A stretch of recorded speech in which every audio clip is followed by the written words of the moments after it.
Hello tout le monde, j'espère que vous allez toutes très bien. Aujourd'hui on se retrouve avec un tutoriel maquillage, donc j'espère que ça vous fera plaisir. Donc c'est vraiment un maquillage que vous pouvez porter sans problème la semaine. Donc je commence avec le fond de teint que j'ai déjà posé au préalable, donc qui est le Dream Wonder Nude de Maybelline.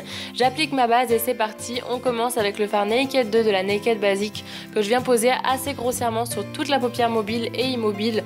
Je le pose vraiment vite fait, bien fait, histoire d'avoir un fard taupe sur la paupière. Puisqu'ensuite je viens prendre un fard un peu plus foncé, donc c'est le fard marron foncé de la palette que je viens poser cette fois-ci un peu plus à l'extérieur, mais je déborde un petit peu et je l'étire légèrement sur le creux de la paupière, enfin dans le creux de la paupière, pour donner un peu plus de dimension à mon regard, mais je ne vais pas jusqu'au bout, je reste quand même focalisée sur l'extérieur. Vous allez voir que ça ouvre le regard, je trouve c'est vraiment incroyable.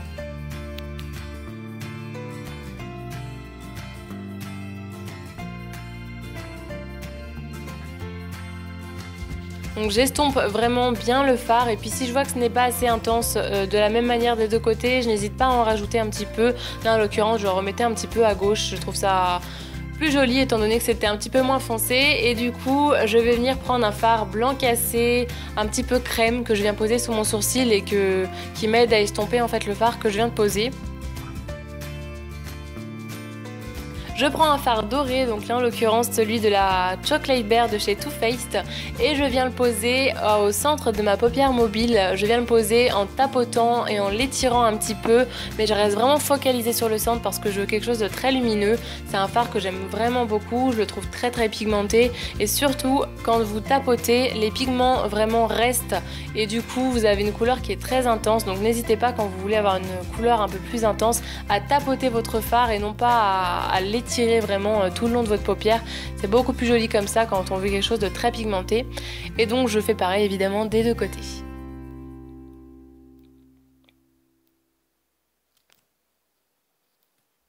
Après ça bien sûr on estompe de nouveau vraiment pour que les trois fards soient liés ensemble et qu'il n'y ait aucune démarcation parce que c'est vraiment pas joli. Donc j'estompe, on prend vraiment son temps pour faire ça, c'est super important, c'est vraiment l'étape la plus importante du maquillage pour moi, c'est vraiment l'estompage. Ensuite je prends le fard que j'ai mis à l'extérieur de mon œil pour le mettre en ras de cils inférieur cette fois-ci.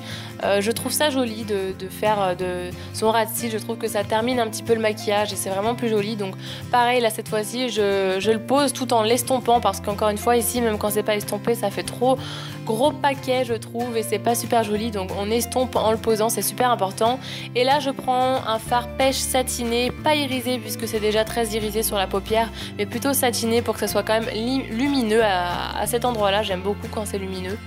Et on vient à l'étape de l'eyeliner, donc l'étape cruciale pour moi puisque je suis pas du tout douée pour faire ça en caméra je trouve. Donc là c'est l'eyeliner de chez The Balm si ça vous intéresse, qui est vraiment très bien, mais je suis habituée à mon eyeliner de chez Sephora, du coup j'ai un petit peu de mal à me faire la main avec celui-là. Et en plus en caméra c'est beaucoup plus compliqué, donc du coup j'ai vraiment pris le temps de le poser, j'ai vraiment fait ça doucement. Et bien sûr mon indispensable c'est la petite virgule. Quand je pose de l'eyeliner je ne me vois pas porter de l'eyeliner sans ma petite virgule, je trouve que ça ne me va pas du tout, c'est super important pour moi de faire cette petite virgule là.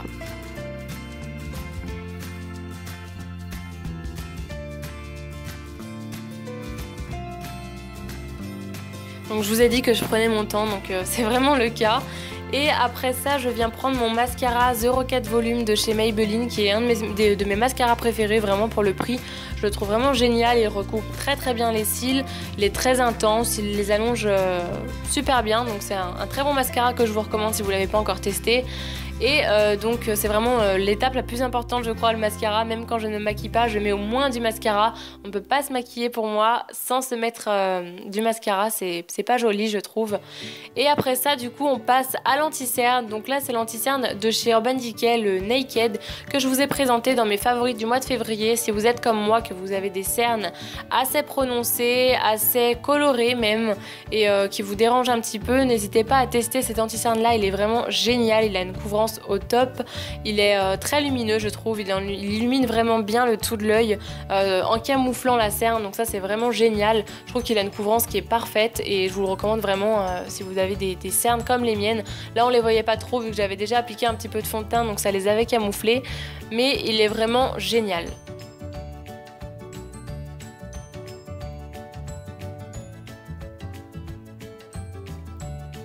Je vais venir structurer un petit peu mon visage en venant marquant les contours en fait, tout simplement avec mon bronzer Bahama Mama de chez The Balm.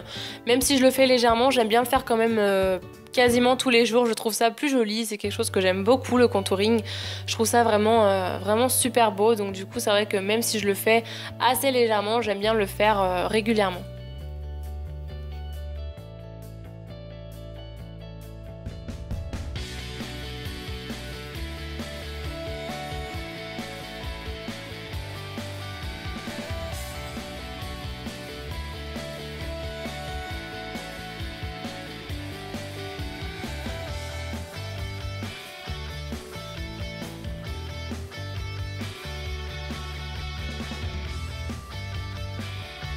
Encore une fois, là aussi, je prends le temps d'estomper parce que sinon, c'est vraiment pas joli, je trouve, quand je vois des personnes qui font du contouring et que c'est pas estompé, c'est quelque chose que je trouve pas joli. Donc du coup, je prends bien le temps d'estomper pour pas qu'il y ait de démarcation.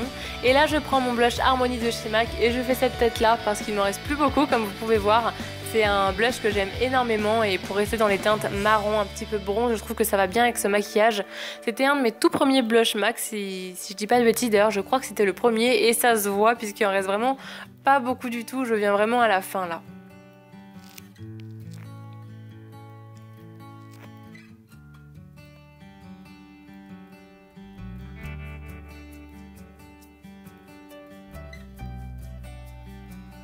Donc je vais venir mettre mon rouge à lèvres, mais avant j'aime bien utiliser un crayon, je trouve que ça redéfinit encore une fois le contour de mes lèvres, mais ça je vous avoue que je le fais surtout le week-end. En général quand je vais travailler la semaine, je mets mon rouge à lèvres sans faire les contours, mais là du coup j'aime bien le faire. Je trouve que ça fait des lèvres beaucoup plus dessinées, c'est encore une fois beaucoup plus joli.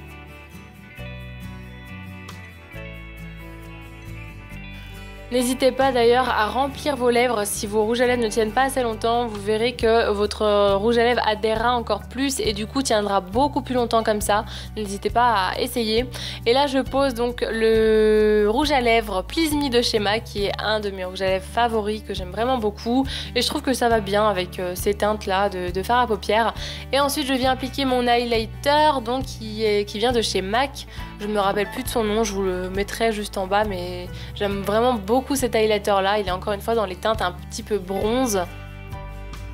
Et voilà, le maquillage est terminé, j'espère vraiment que ça vous plaira parce que vous avez été très nombreuses à me demander des tutoriels maquillage.